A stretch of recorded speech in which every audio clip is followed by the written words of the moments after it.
사는 동안 아프지 않고 건강하게 살아가려면 늘 몸을 잘 관리해야 됩니다.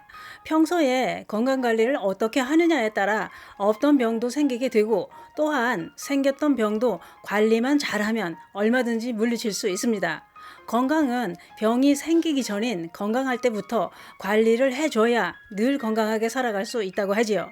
그렇다면 건강 관리는 어떻게 하는 게 내 몸을 건강하게 유지하는 데 도움이 될까요? 그래서 준비했습니다. 아프지 않고 건강하게 오래 살고 싶다면 식후에 이것을 꼭 해야 됩니다. 특히 당뇨가 있다면 식후 이것으로 인해 혈당이 뚝 떨어지고 살까지 빠지는 큰 효과를 볼 수 있습니다. 그 이야기 지금 시작합니다. 안녕하십니까. 생활에 필요한 정보를 알려드리는 조여사 전성시대입니다. 사람은 누구나 아프지 않고 오래 살기를 소망합니다. 몸에 병이 나서 고통스러운 삶을 살게 되는 걸 원하는 사람은 없을 겁니다. 그러나 사람이 살다 보면 나도 모르게 질병이 찾아오고 큰 병에 걸리고 나서야 알게 됩니다. 그동안 내가 얼마나 몸을 아끼지 않고 너무도 혹사시켰다는 걸 말입니다. 난 괜찮을 줄 알았는데 이럴 줄 알았으면 시간을 내서 좀 관리를 할 걸. 이렇게 후회를 하게 되지요. 그런데 그게 그런 것 같습니다. 지금은 건강하다고, 지금 아픈 데가 없다고 한평생 그렇게 건강하지는 않지요. 건강이 무너지는 건 한순간에 훅 가기도 하지만 몸을 함부로 사용하면서 서서히 병 들어가기도 합니다. 젊었을 때나 몸이 아프지 않고 건강할 때는 건강의 중요성이 크게 와 닿지 않습니다. 병이 생기고 아픈 건 나랑은 상관없는 다른 사람들의 얘기일 뿐이죠. 뿐만 아니라 철없던 어린 시절에는 병원에 한번 입원해보고 싶기도 하고 그랬습니다. 그렇게 방심하고 살다가 어디가 아프면 그때서야 제일 먼저 시작하는 게 운동이고 누가 이게 좋다더라 하면 다 사놓고 먹기 시작합니다. 몸이 아프니 그렇게 될 수밖에 없습니다. 그런데 건강 관리는 기본 중에 기본이 운동이라고 했습니다. 그래서 전문가들은 이렇게 얘기합니다. 운동은 90세에 시작해도 늦은 게 아니다라고 했는데요. 그런데 더 중요한 것은 어떤 운동을 언제 하느냐가 중요합니다. 아프지 않고 오래 살려면 바로 식후에 걷기를 해야 됩니다. 식후에 앉아있지 말고 10분만 걸어도 몸에는 놀라운 변화가 생긴다고 했습니다. 그 이유는 이렇습니다. 식후에 10분을 걷는 것과 그냥 하루 중 30분을 걷는 것을 2주 동안 비교해 본 연구가 있었습니다. 그 결과 매일 식후 10분을 걷는 것이 혈당은 훨씬 낮아지고 살도 빠지더라는 겁니다. 특히 탄수화물 식사를 많이 하는 사람들한테서 가장 큰 효과가 나타났다고 했습니다. 이거 진짜 대박입니다. 안 할 이유가 없는 거죠. 이렇게 식후 10분 걷는 것이 오래 지속될수록 모든 건강에 큰 도움이 되는 엄청난 효과가 나타난다고 했습니다. 또 있습니다. 당뇨가 있는 분들이 주목하셔야 될 정보입니다.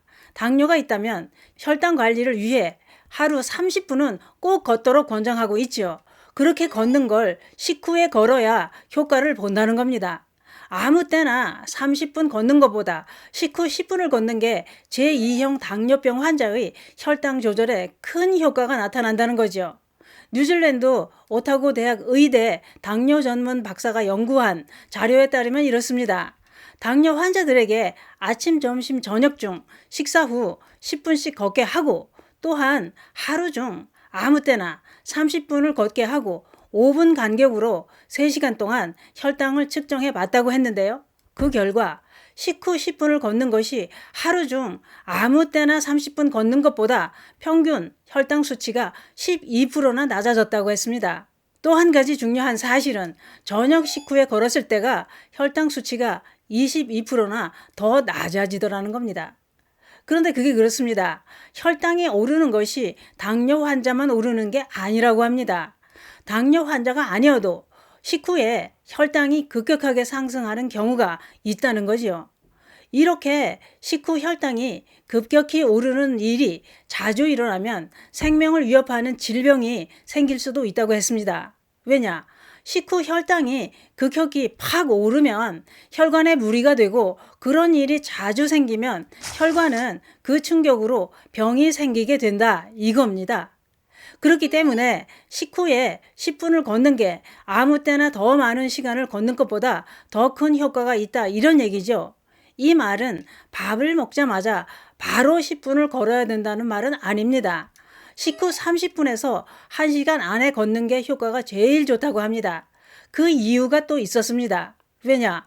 혈당은 식후 약 72분 정도의 당 수치가 가장 높아지기 때문에 이 타이밍을 놓치지 않는 게 중요하다 이거지요. 또한 꼭 10분을 걸어야 할까요? 20분이나 30분을 걸으면 안 될까요? 당연히 됩니다. 적어도 10분은 걸어야 효과가 있다는 얘기고 더 걸을수록 좋다고 했습니다. 그렇다면 식후에 걷는 것보다는 뛰거나 근력 운동을 하는 건 어떨까요? 식후 격렬한 운동은 소화에 방해가 되기 때문에 빠르게 걷는 게 좋다고 합니다.